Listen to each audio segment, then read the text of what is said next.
Greetings everyone, welcome to a JPO Family Program broadcast. In these difficult times, we urge you all to stay home and stay safe. Firstly, a gentle reminder, if you have any questions to ask our guest tonight, do type them in the Q&A section below, not the chat.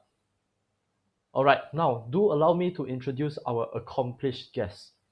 He began his guitar studies at the age of 9 and 3 years later was admitted to the Conservatorio Nacional in Lisbon. He would later receive a scholarship from the Gulbenkian Foundation and become the first guitar student there to be awarded top marks at the graduation recital. In 1998, he entered the University of Evora and subsequently was selected for several concerts in local cities, as well as to perform the famous Adagio from Rodrigo's Concierto de Aranjuez for the Portuguese national television channel RTP2. In 2002, his debut CD For Compositores Portugueses was released. It was well received by national press and led to an interview and live performance on national radio Antena 2. Following his graduation with distinction from the university, he auditioned for a postgraduate diploma in performance at the Royal Academy of Music, London. Besides admission, the Academy offered full scholarship, one of only two available for international students. He then graduated with distinction at his final recital. For the duration of his postgraduate studies, he was supported by a scholarship generously awarded by Fundação Orient. In a Lisbon solo recital promoted by them, he premiered the work Snowscapes in June, dedicated to him by Hong Kong composer Mei Kei Yao. He also went on a solo tour to India in 2008, where he was appreciated by both audiences and written press alike. He was awarded first prize at the London 2007 International Music Competition, second prize in Portugal's national competition Prémio Jovens Musical in 2005. He was also a judge in the same competition in 2017 for the guitar instrument. Currently, he is a guitar teacher at Lisbon's Escola Artística de Música do Conservatório Nacional, Portugal's oldest conservatory, founded in 1836, and the author of the guitar method Elemento e Gesto. Several of his students pursued studies at university level and received prizes in various national competitions. Well, without further ado, let us welcome today's guest, guitar extraordinaire Eurico Pereira. Good morning, Mr. Eurico. How are you? Hello, Emmanuel. Very Hello. well, thank you. Thanks for the invitation and for having me. It's very kind. No worries. It's my pleasure. And it's a pleasure to be here talking with you. All right, so let us start off with some questions. Firstly, can you tell us something about the video that was shown just now? Sure, yes. It's from a concert some years ago, I think it says on the video, the year. It was in Lisbon at the Noble Hall of the Conservatorio. It was a shared concert with another two fellow guitarists. So I played some Bach, and this was part of it. The 1001 sonata, the first sonata for violin. Beautiful piece, the fugue. It is. It's a serious piece with all the strength moving forward, but going through a range of different emotions. It's a strong piece. The prelude before that is also beautiful, of course. Yes, it was wonderfully played. All right, now my questions to you are separated into three parts. So Okay. we shall start with part one, which is your work as a guitar performer. Right. So firstly, what is it you like the most about performing live to an audience or now to a camera? Yes. Well, I think the main passion in performing really comes from having the audience in front of you. That may seem an evident answer, but it is quite different from being from practicing or rehearsing in your house, you know.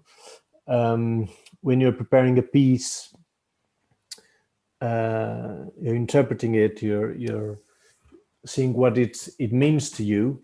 In your home, it's more a dialogue with yourself and with the composer, of course. So you're figuring out which ideas you'll implement in that piece, which feelings you will enhance, how you would characterize the music, because not everything is in the score, of course. A big part of it isn't in the score because you can't notate everything. And once you go to the concert, then you're actually sharing that. So now you have your ideas, you have what the piece means for you, but now you have to tell that story to the audience, and it needs to make sense to them. So, you know, if you're playing a phrase, the audience needs to go with you from the launching notes, how it develops, and how it concludes, and it leads to the next one. You must convey this, what emotionally the piece means, so that they can relate to it, to their own stories as people. So that's the main passion in performance. I think it's and the camera is not the same thing, because the camera, there you go, you know, you're just with yourself. It's more with yourself. When you have the live audience, you really have to establish a dialogue, and music becomes a story that you're telling. So like an actor, you have to reach people, and that's the passion of it. Thank you. So I heard that you mentioned about some pieces that you prefer and some pieces that you don't like so much. Yes. Is there a certain type or certain genre of pieces that you like or you prefer? That's a lovely question. Yes, of course, we transcribe Bach, as you just heard. Yes. Bach is amazing. Everyone loves, not everyone, but 95% of the world loves Bach. Just, you know, this very piece we heard, such an imagination in it, and the range of feelings it goes through. All the big composers have this. In just one piece of music, you cross different types of emotion, and it ends up being like a summary of life. You know, like the piece is a path itself, and it mirrors the path of life, where you go through all of these emotions. Of course, then different pieces focus on different things. Like this fugue is quite a serious work, you know, maybe about the challenges of life and facing them with strength, with imagination. The music that I prefer, actually, it's really not, I can't perform it because it's not guitar music. I prefer the big names, the big composers, and all the big ones. That's what satisfies me musically. Actually, I think you just shown as a poster. I had a concert, a recital, which I presented 5 or 6 times some years ago, about one of our composers, Fernando Sor. It's called Discovering the Music of Sor. And I actually was looking at my archives because I thought we might talk about repertoire. And I got this little scheme that I made for that concert at the moment, and it suits this topic. You know, so why do I prefer other composers? I think normally guitar music, and we have good pieces, I'll come to that, but still the majority of guitar music, they're normally paraphrases of you know, works that have been composed before that by, you know, the big imaginative guys we all know, like Mozart or Beethoven or Chopin or Bach and from then onwards. For example, this guitarist composer Fernando Sor from Barcelona, when he wrote his first sonata, which is known as the Grand Solo, which was in 1810. By 1810, I was looking it up, Beethoven had written all of his 5 piano concertos.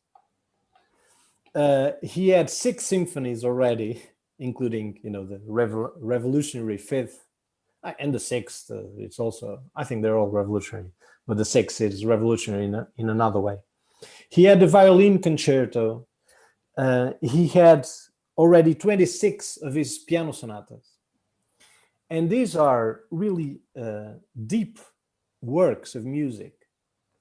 And if you compare that to the guitar repertoire of the time, it's really another league. It's another league. So, and that happens moving forward from the same thing with Giuliani. Although it's not so fair to compare Giuliani to German music, of course, but even as compared to Italian opera and to Rossini, more or less same thing applies. And then from then on, another good composer for guitar is Merz or Regondi. Merz from Hungary at that time, Regondi from Italy. But as contemporaries, you've got Mendelssohn, Chopin, Schumann, Liszt, Wagner, Verdi. These guys were using music as a means to really express their unicity, what was unique about them. And mostly guitar composers were sort of getting a bit of that ambiance and writing their pieces, but normally they're simpler, they're not as elaborate, they're not as personal, perhaps. Also, I mean, I don't mean to be unfair, these guys had tough lives as well.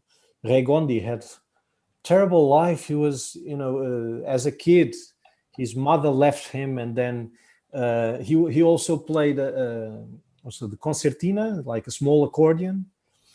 So and he didn't live that long. Then after that we have Tárrega, which of course is the author of the famous Recuerdos de Alhambra, one of the guitar gems. But at the same time you've got Tchaikovsky, Dvorak. I love Dvorak, Brahms. The good news is after that we managed to start getting the how do you say, the mainstream composers to create music for us. And so far the work these guys have done has obviously a lot of merit. I mean, I'm probably sounding terribly arrogant, but that's not the point. I wouldn't be able to do what they did, but that's my opinion. I think one of the merits, they were actually converting that Western musical language to the guitar. It was a recent thing. They were figuring how to fit those musical textures of counterpoint and accompanied melody, how to fit that into the 6-string guitar, which was a relatively new instrument. So that work had a lot of merit. And also it's difficult writing for guitar. You don't have the same versatility in terms of changing keys, so modulation, as you have on the keyboard. I think you're a piano player, right? Yes, I am. Yeah, so you'll know this. Everything for you is easy because you have all these keys available. No, it's not easy to play. It's extremely difficult to play, but it's easy to have all keys available there in front of your fingers.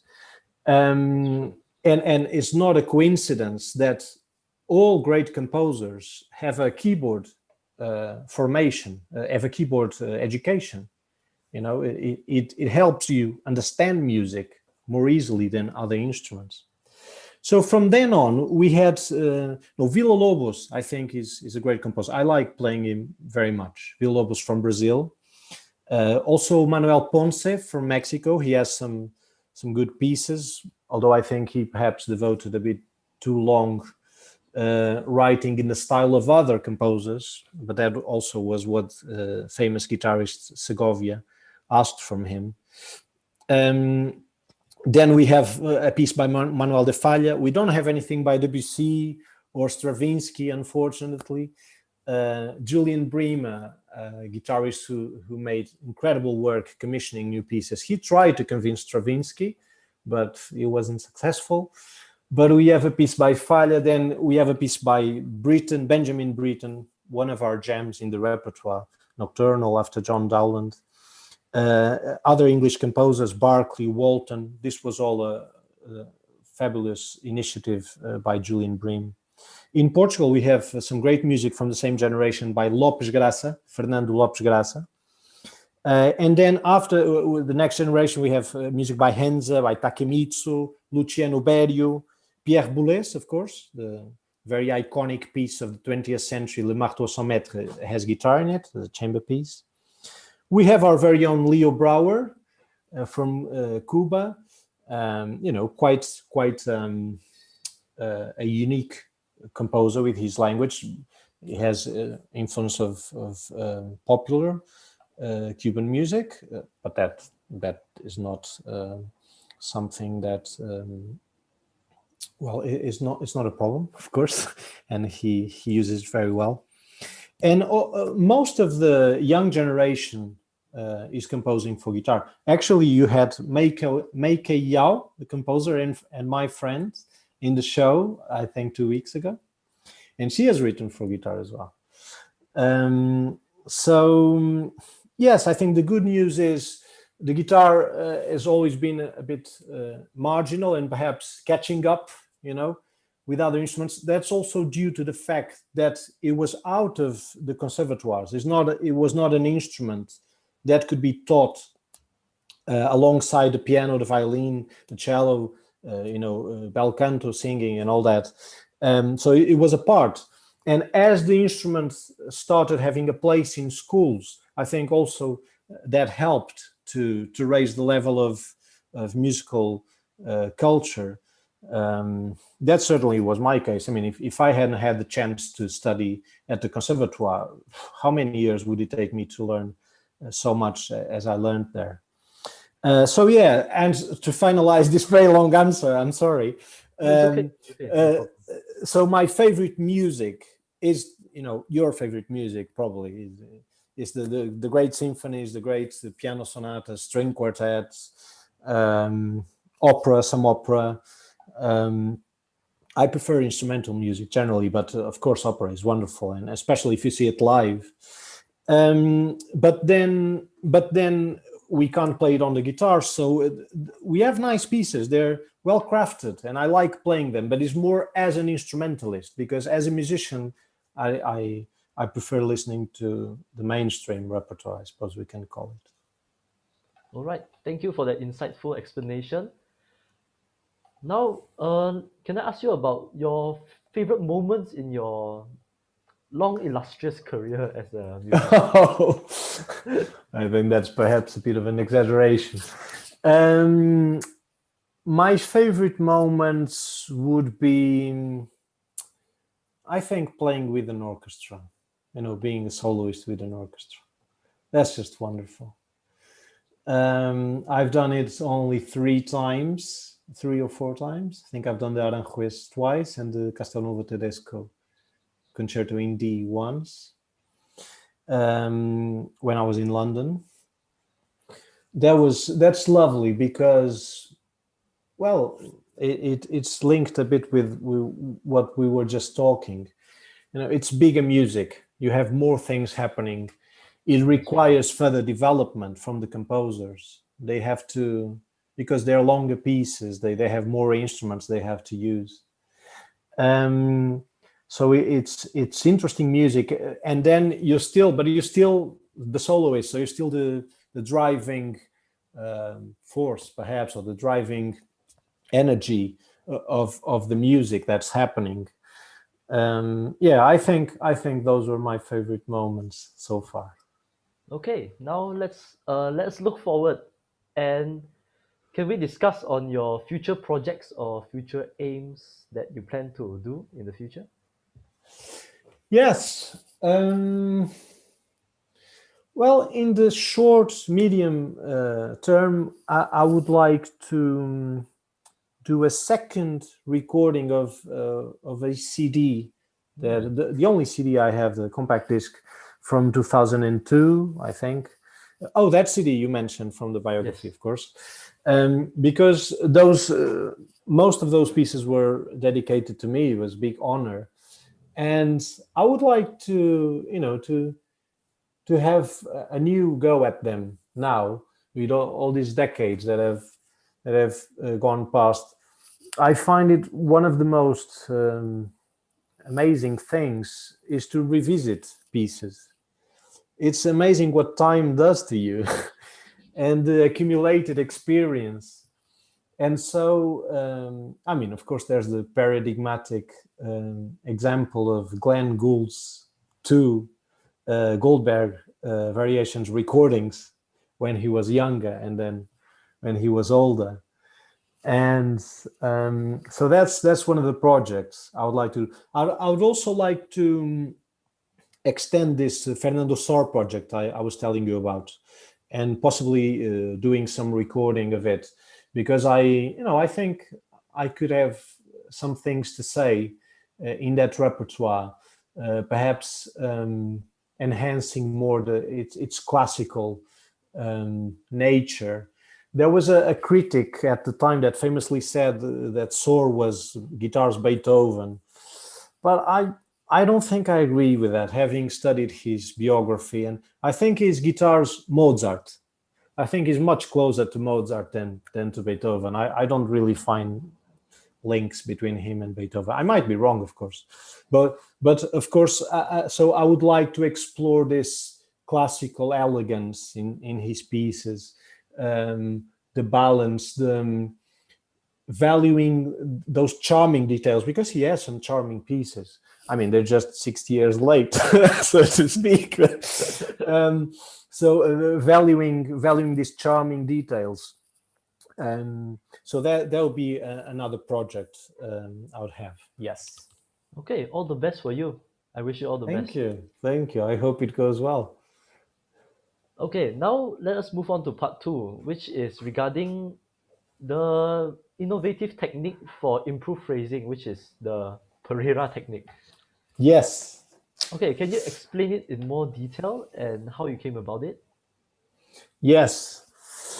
Right. So one of the things that's always puzzled me was why we were taught, and it was the common usage of this technique we have of alternating two fingers to play horizontal groups of notes, melodies or voices.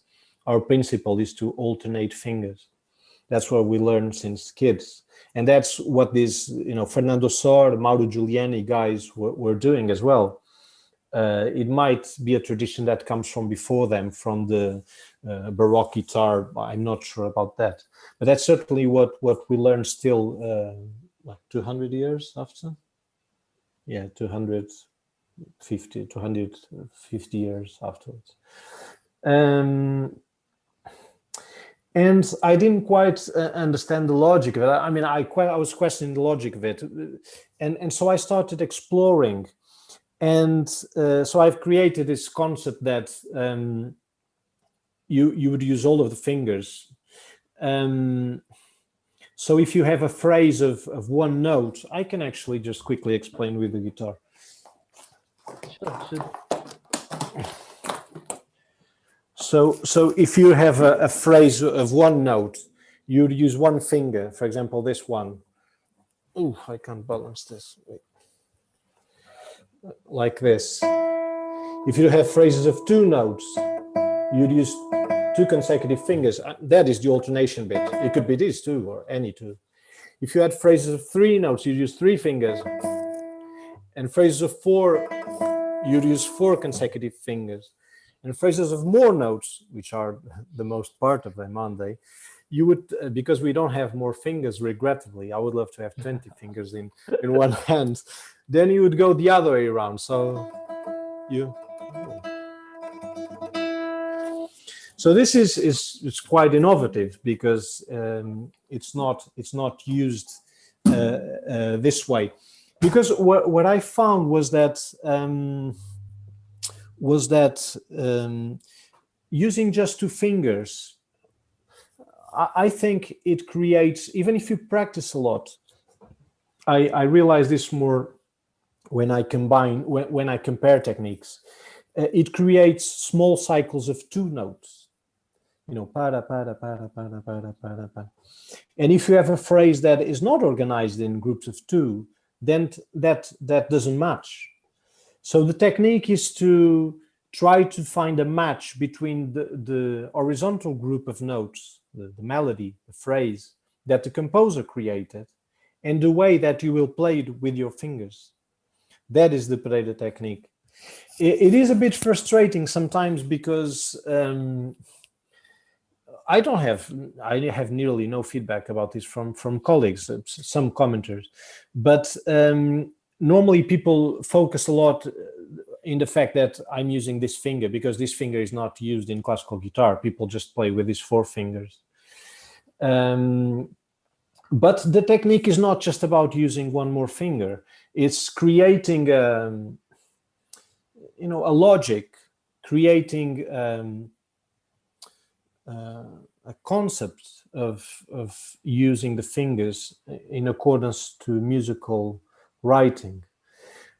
Well,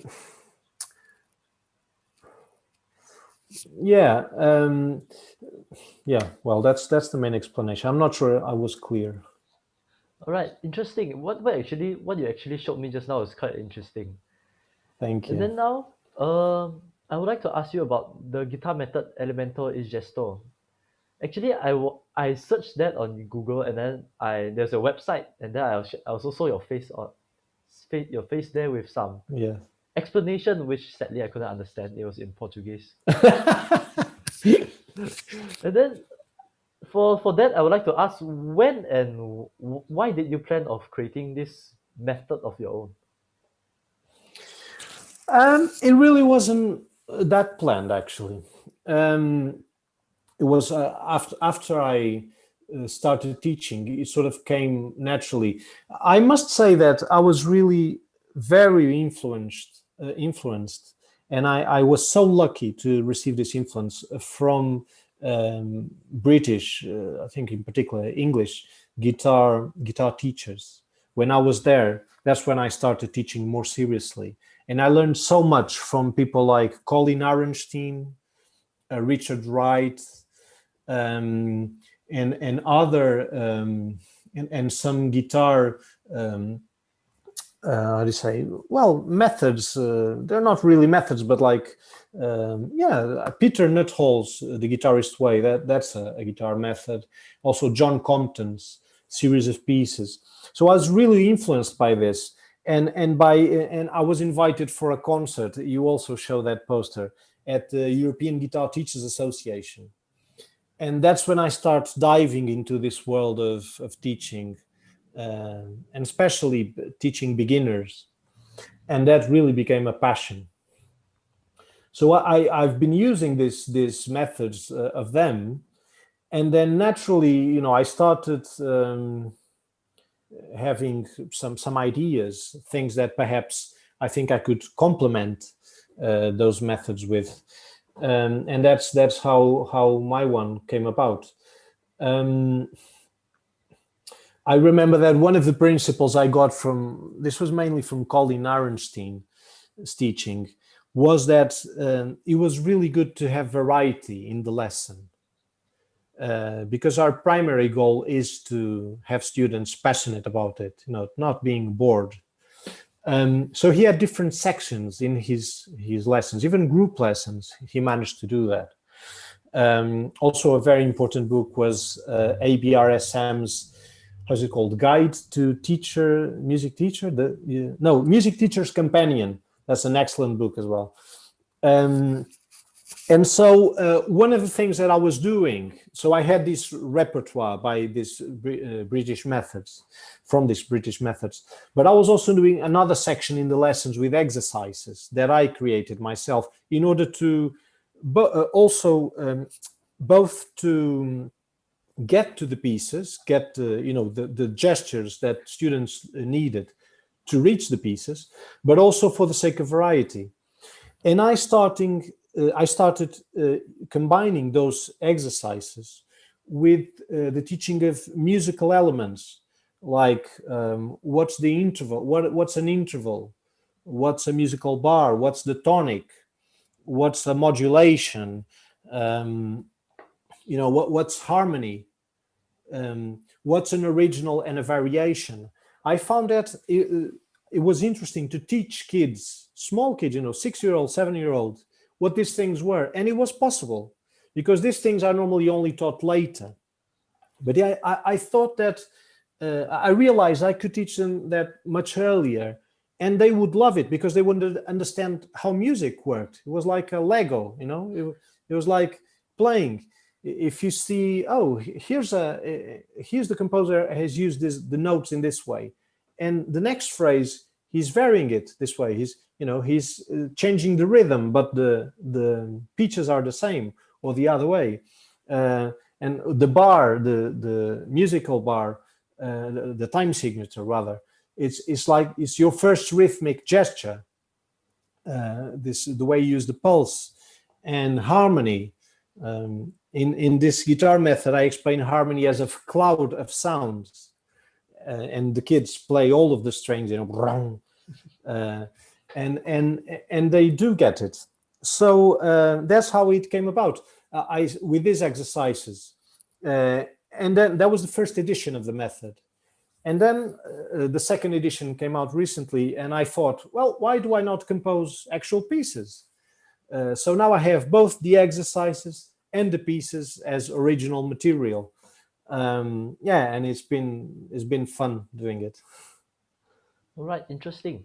And now I would like to ask you about our current GPO outreach efforts.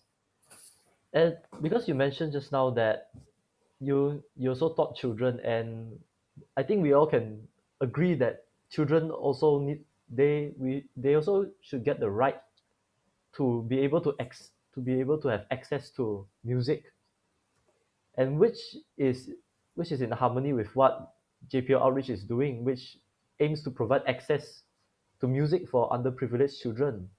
And I would like to ask your thoughts about that. Yes, I've read about the GPO's action, and I think it's wonderful. I think that's what music primarily should be about. We live in this world of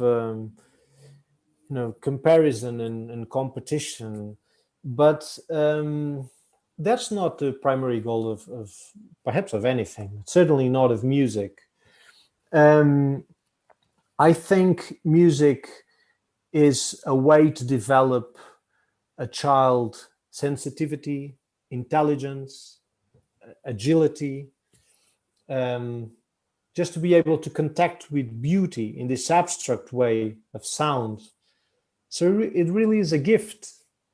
And the fact that GPO is reaching out to these kids that would otherwise not have the possibility of doing that, it certainly enhances their happiness, I think. And that, for me, that's the most important when teaching music, is that children really have fun. They enjoy, like a Lego, like I said. And then some of them will want to take the Lego a bit further, and they will want to devote time to it, lots of time, because they're so passionate, and then they can become professional.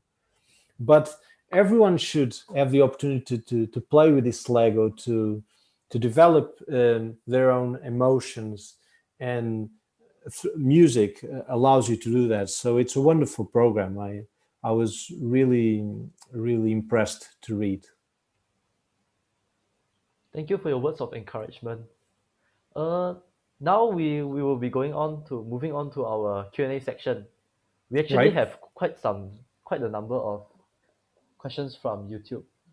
Okay. So I will start off with The first question, hi, I'm curious to find out how you actually project your guitar sound playing solo with an orchestra. I'm not sure. How do I project the sound? Sorry, I'm not sure I got that. Can you repeat it, please? Okay, of course, of course. Uh, the the viewer is curious. How do you project your guitar sound while you play as a soloist with an orchestra? Right. Oh, that has to be through amplification. We need electricity, unfortunately. Otherwise, yeah, I forgot to mention that. Um, there have been some developments in guitar building, guitar, how do you say, luthier work. So guitars nowadays have more sound than they used to, thanks to some new materials and building techniques. Um, but I don't think it will ever be sufficient to play with an orchestra like the piano does or the violin. Maybe it will, but no, it has to be through amplification. All right. Second question. Are there any are there many original compositions for chamber music involving guitar? Okay, that's the first part. Yes. Oh, sorry. You go Okay. ahead. No. You can tell them both. Okay, because this question is divided into two parts. So the first part was how are there many original compositions for chamber music involving guitar? And then the second part is if so, can you suggest some of these compositions or composers? Yes. Um, yes. There are a few. There are some compositions. Of course, there are not as many as piano trios or. Um, but there are the famous Boccarini Quintets, but those are not my favorite. I think the ones I would suggest, Leo Brouwer, the composer I told you about, has a lovely quintet, so guitar plus string quartet. I don't know if he has two actually. I've played one of them. It's a really nice piece. We have lots of chamber music from the Italian composer Mario Castelnuovo Tedesco, 20th century, but it's a neoclassical language. He has some lovely pieces. There's some Paganini because he played the guitar as well. Yeah, I'll probably remember 10 more pieces when we hang up the call. All right. All right, no problem. Okay, next question. In your opinion, do you think? Oh, okay. I have to mention again. This question is divided in two parts. Right. So first part is, in your opinion, do you think it is important for a guitar teacher to perform regularly? Okay, that's the first part. And then next is, how does performing affect your teaching? Yeah, the two things are intertwined, obviously. I think theoretically you could teach really well without performing. You can imagine that you could be a genius player just in your room, just in your bedroom. Nobody knows about it, but you're amazing, you know. So that is possible. You can imagine that, and therefore, if you're amazing, it's because you thought about music, you thought about technique, you practiced, and you can teach that to someone. So what I think it's indispensable, if this word even exists in English, is to investigate, to constantly look for improvement, to read, to listen to your colleagues, to think about things. That I think you have to keep up to date, and you have to keep developing yourself in order to be able to teach at the highest standard. Yes, but performing is important, of course, because some things, as we talked earlier, having the audience in front of you is something unique. So that for that feeling of communication and sound projection, ultimately, and how you project your ideas, that's an experience that is better if you have it in order to teach students, of course. All right, thank you for your answer. Next question. Hi, I am a violinist. Thank you for your insightful sharing. May I know if there are also different sizes of guitar for different age groups? Yes, they are. Yeah, we when I was a student, we didn't have those. I had to play with a huge guitar. It's so unfair. But but in the last few decades, they have built different sizes. So you'd have a size for, of course, kids have different, heights and of course, but a kid with a 6-year-old will start with normally a half-size guitar, and then probably at 8-year-old, as he reaches 8 years of age, he will change to a 3/4, and then maybe around 11, 12, it depends on the person, of course, they will switch for the normal size, the adult size. All right. Next question. Talking about chamber music, what combination is your favorite? Um, I always found chamber music a little bit complicated because of the volume issue. So it works better when it's guitar plus one instrument only. Guitar and singing works very well. Guitar and violin works well if the violinist doesn't push too much on the strings. Guitar and flute is also very common. I forgot to mention the famous Astor Piazzolla piece, Tango, Story of Tango, I think it's called. So these three combinations, I would say they work well. Okay, we don't have any other more questions. Then, okay, I would like to ask some personal questions of mine. Okay. What made you fall in love with the guitar and to embark on this journey? Yes. Um, it was a bit a coincidence, actually. I started as a drum kit player when I was 8-year-old, an 8-year-old. My father gave me a drum kit. It was such an emotional experience because it was a surprise. Because I used to play in the sofa, pretending I had some drums, My father had heard a lot of quality percussion music when I was a kid. And then my sister, Claudia, she went to study guitar, to learn guitar at the Orfeão in Leiria. And she asked me if I wanted to go as well. And I did. And then gradually I just left the drum kit.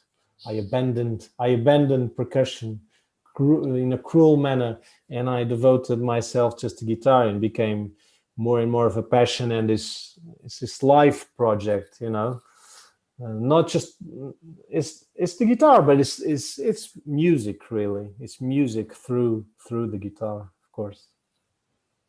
All right, then may I ask if the guitar, is it a common or popular instrument in Portugal? Yes, it's quite common. There are many students learning. It's one of the most popular instruments, alongside piano, violin. I think probably those two are still a bit more looked after. But just after that, you have guitar. Of course, people come to the guitar a bit from their passion from popular music.